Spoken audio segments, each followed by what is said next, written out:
এই ভিডিওর মাধ্যমে আপনাদের আমি দেখানোর চেষ্টা করছি আজকে মালদা থেকে লখনউ কিভাবে করে পৌঁছচ্ছি। যদিও বা আমি গতকালকে রাত্রে 25শে ডিসেম্বর আমি রওনা দিয়েছি মালদা থেকে। এই ভিডিওর মাধ্যমে আপনাদের দেখানোর চেষ্টা করব মালদা থেকে লখনউ পৌঁছানো এবং লখনউতে গিয়ে হোটেল নেওয়ার সঙ্গে সঙ্গে আজকে এই ট্রেনের রাইড টাইম হচ্ছে আপনার লখনউতে পৌঁছানো 6টা বেজে 45 মিনিটে। চেষ্টা করব আপনাদের হয়তো সাইট সিন দেখাতে পারবো না ঠিকই, কিন্তু লখনউর কিছু মার্কেটকে ঘুরিয়ে দেখানোর, কিন্তু পুরোটাই ডিপেন্ড করবে আমাদের ট্রেন রাইট টাইমে ঢোকার উপরে। চলুন আপনারা পুরো ভিডিওতে থাকুন, সবটাই আপনাদের সঙ্গে শেয়ার করবো এই ভিডিওর মাধ্যমে। আর আমার পেছন থেকে দেখতে পাচ্ছেন আমি এখন মালদা টাউন স্টেশনে এসে পৌঁছে গেছি। আমার গাড়ির নম্বর হচ্ছে 13413 মালদা দিল্লি ফারাক্কা এক্সপ্রেস। চলুন এখন আমরা ট্রেনে গিয়ে উঠে বসি। 13413 ফারাক্কা এক্সপ্রেস, যা মালদা থেকে ছেড়ে যাওয়ার রাইট টাইম 7টা বেজে 35 মিনিট। মালদা থেকে ছাড়ার পরে এই ফারাক্কা এক্সপ্রেস 44টি স্টেশন অতিক্রম করে এসে পৌঁছায় এই লখনউ স্টেশনে। এই ট্রেনটি 915 কিলোমিটার পথ অতিক্রম করে এসে পৌঁছয় এই লখনউ স্টেশনে, যা সময় নেয় 23 ঘন্টা 10 মিনিট মতো। এই ট্রেনের মধ্যে 2টি রয়েছে 2 টায়ার এসি, 7টি রয়েছে 3 টায়ার এসি, 1টি রয়েছে 3E, 6টি রয়েছে স্লিপার ক্লাস, এছাড়া 3টি রয়েছে জেনারেল বগি। তাছাড়া আপনারা এই ট্রেনের মধ্যে প্যান্ট্রি কারও পেয়ে যাবেন। এই ট্রেনে মালদা থেকে লখনউ অবধি স্লিপার ক্লাসের ভাড়া 455 টাকা, 3Eর ভাড়া 1140 টাকা, 3 টায়ার এসি 1230 টাকা, আর এসি 2 টায়ারের ভাড়া 1765 টাকা। তবে এই গাড়িতে কোনো এসি ফার্স্ট ক্লাসের বগি নেই। তবে এই ট্রেনের টিকিট কাটাতে আমার টিকিটটি কনফার্ম হয়েছিল এসি 2 টায়ারের 5 নম্বর সিটটি, যা ছিল সাইড লোয়ার বার্থ। আপনাদের সবটাই দেখাবো। আলু পরোটা আর এগ কারি, যা বাড়ির তৈরি, সেটা দিয়ে আমি রাতের খাবারটি সেরে ফেলেছিলাম। এরপরে আমি ঘুমিয়ে পড়েছিলাম।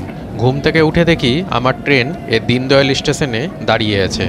আর এরপরে আমি ট্রেন থেকে নামবো মনে করে আপনাদের দেখাবো মনে করলেও নামতে পারলাম না, তার কারণ আমার এই A1 কোচটি প্ল্যাটফর্মই পায়নি, তা আপনারা ভিডিওতে অলরেডি দেখতে পেলেন। আর এবার যখন আমি লখনউ যাওয়ার প্ল্যান করেছিলাম তখন আমি ভেবে রেখেছিলাম কলকাতা দিয়ে যাব, তবে তার হয়ে ওঠেনি। কারণ কলকাতা দিয়ে যতগুলি ট্রেন ছিল না কেন সবগুলোতেই প্রায় ওয়েটিং দেখাচ্ছিল, তাই তো আমাকে মালদা দিয়েই যেতে হয়েছিল। তবে আপনারা যারা কলকাতা থেকে এই লখনউ যেতে চাইছেন, আপনাদের বলে রাখি আপনারা যেমন আগে থেকে প্ল্যান করে রাখবেন, একই রকমভাবে টিকিটটিকেও আগে থেকে কেটে রাখার চেষ্টা করবেন। লখনউ যেতে হলে আপনারা কলকাতা দিয়েই বেশি ট্রেনের অপশান পেয়ে যাবেন। চেষ্টা করবেন যে সমস্ত ট্রেনগুলি সকালে কিংবা দুপুরে এসে পৌঁছচ্ছে সেই সমস্ত ট্রেনে আসতে। সেই ক্ষেত্রে ট্যুর প্ল্যানটি আপনারা ভালো মতো করতে পারবেন।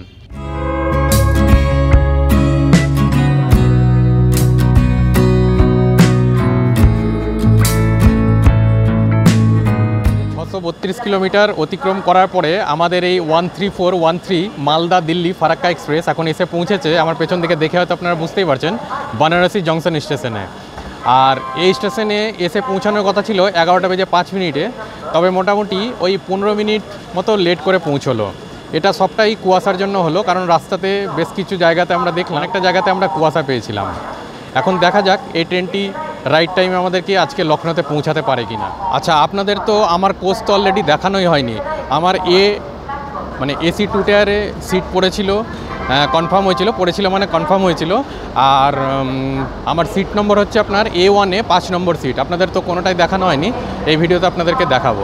চলুন আপনাদের এবার আমি একবার সিটেরও একবার রিভিউটা আপনাদের দিয়ে দিই। চলুন ট্রেনে ওঠা যাক।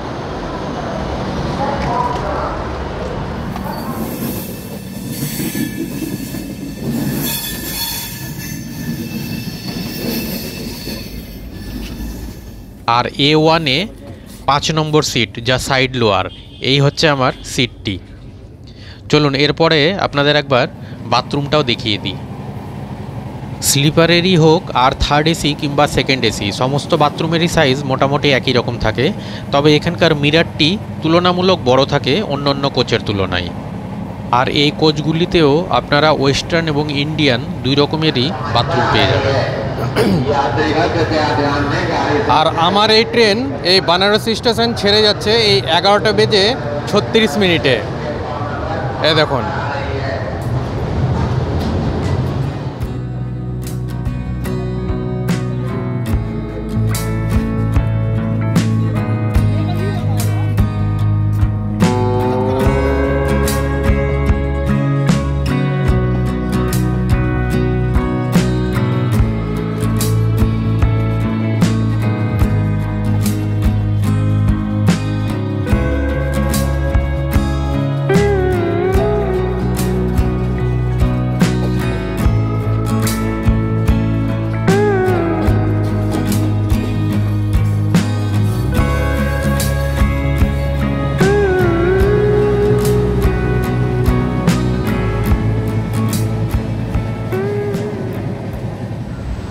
আমাদের ট্রেন মালদা থেকে ছাড়ার পরে 826 কিলোমিটার অতিক্রম করার পরে এসে পৌঁছেছে এই নিয়ালগড় স্টেশনে।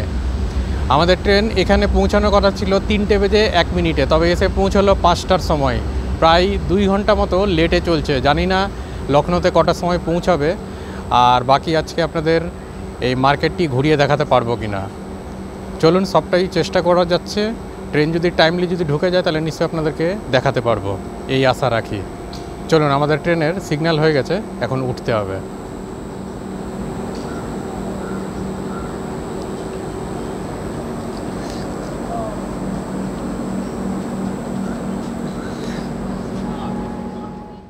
নিয়ালগড় থেকে আমার এই ট্রেনটি ছেড়ে যাওয়ার কথা ছিল 3টে বেজে 3 মিনিটে, তবে ট্রেনটি দেখুন 5টা বেজে 4 মিনিটে এখান থেকে ছাড়লো, মানে প্রায় 2 ঘন্টারও বেশি লেট। এখন দেখা যাক টাইমলি এই লখনৌ স্টেশনে পৌঁছতে পারে কিনা।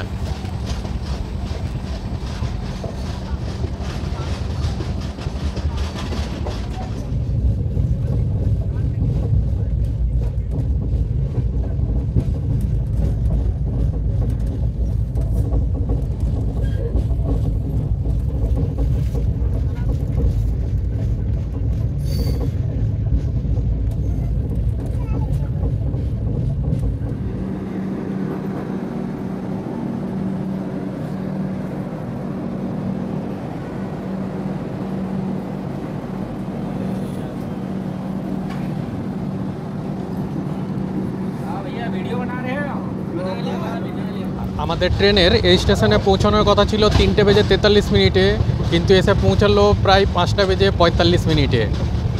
আর আমাদের এর পরবর্তী স্টেশন হচ্ছে লখনৌ, যা আজকে আমার ডেস্টিনেশন। চলুন, সবটাই আপনাদেরকে শেয়ার করছি, আর দেখা যাক কতটা আমাদের ট্রেন আজকে লেট করে আমাদের এই লখনৌ স্টেশনে পৌঁছায়।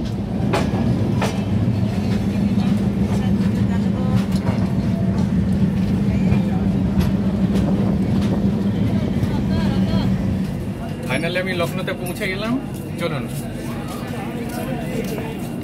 ফাইনালি আমি পৌঁছে গেলাম এই লখনৌ স্টেশনে। আমাদের ট্রেন এসে পৌঁছানোর কথা ছিল 6টা বেজে 45 মিনিটে, বাট এসে পৌঁছালো 6টা বেজে 40 মিনিটে। 5 মিনিট অ্যাডভান্স পৌঁছেছে। কিন্তু আমরা যখন লাস্ট স্টেশনে ছিলাম তখন কিন্তু আমাদের ট্রেন প্রায় 1.5 ঘন্টা মতো লেট চলছিল। যাই হোক, চলুন এবার আপনাদেরকে হোটেল নিয়ে তারপরে বাকিটা এখানকার কী কী সাইট সিন আছে সবটা আপনাদের। লখনৌ স্টেশন থেকে বেরালাম, এই আপনাদের সঙ্গে শেয়ার করছি। আর আমি এখন দেখুন এই রিক্সাতে করে যাচ্ছি।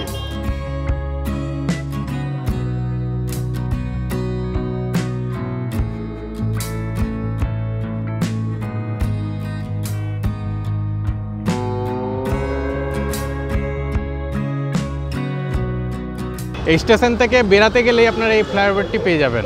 আর এই ফ্লাইওভারে একদম গা ঘেঁষে আমাদেরকে যেতে হচ্ছে। ফ্লাইওভারটা যেই জায়গাটাতে শেষ হচ্ছে আজকের হোটেলটি। চলুন গিয়ে এবার হোটেলে গিয়ে আপনাদের সঙ্গে দেখা। এই ফ্লাইওভারটি শেষ হওয়ার পরে এই স্ট্যাচুর এটি আপনারা দেখতে পেয়ে যাবেন, দীনদয়ালের স্ট্যাচু। আর আমরা এখন এই বাম দিকে এখন টার্ন নিব। এই দেখুন,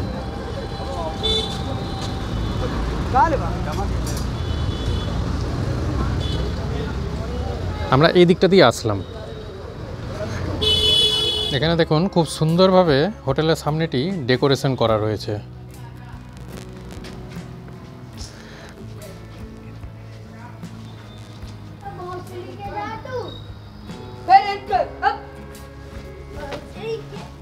চলুন এবার আপনাদের রিসেপশনটা একবার দেখাই। আরে এটি হচ্ছে রিসেপশনের পার্ট।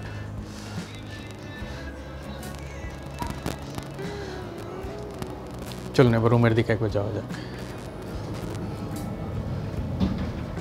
করিডোরটা বেশ সুন্দরভাবে সাজানো গুছানো। একবার রুমের ভিউটা একবার দেখিয়ে দিই। এই হচ্ছে আমাদের রুম। এখানে একটি এসি রয়েছে, এখানে বেড সাইড টেবিল।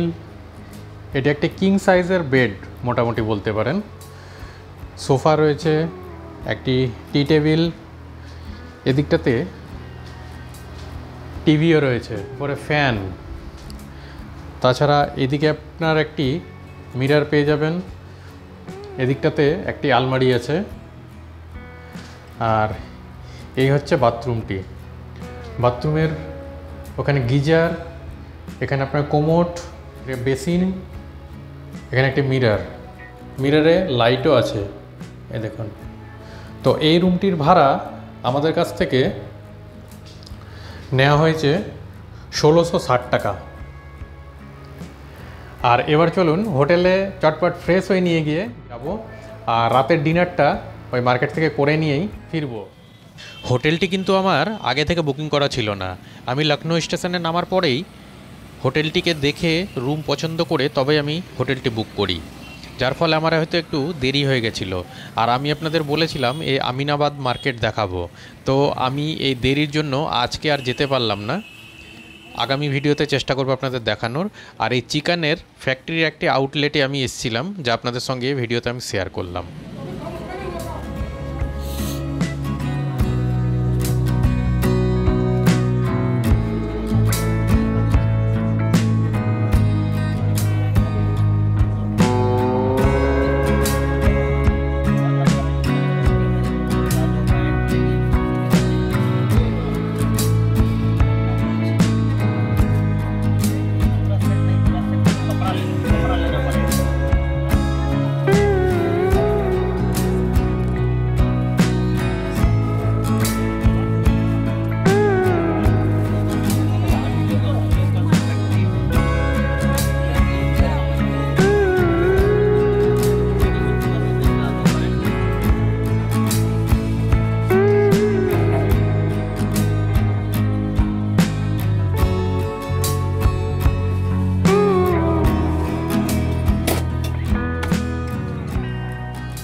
লখনৌ যেমন নবাবদের জন্য ফেমাস, একই রকমভাবে এখানকার চিকেনের কাজও কিন্তু খুব ফেমাস। তাই প্রতিটা ট্যুরিস্টই যখন আসে না কেন এখানকার কিছু না কিছু কিনে নিয়ে যাওয়ার চেষ্টা করে।